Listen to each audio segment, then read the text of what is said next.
Welcome back to episode 8 of Summer Salad series, and today we are making sweet and spicy fusion chickpea salad that hits all the right notes. Start with the dressing. Add 4 tablespoons of ketchup to a large bowl, followed by a generous cup of tamarind chutney.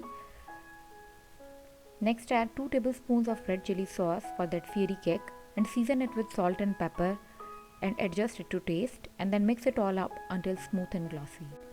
Now let's bring the salad to life.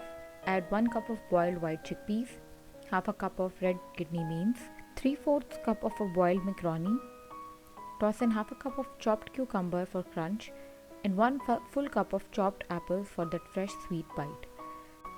Mix everything gently, making sure each piece is coated with that rich zesty dressing.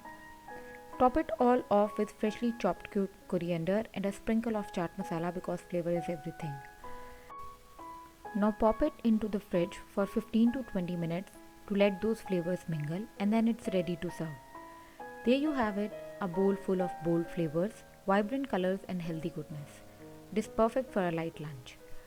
If you like watching my video, don't forget to share and subscribe for more fusion style recipes just like this. I'll see you in the next video. Until then, bye bye. Happy cooking.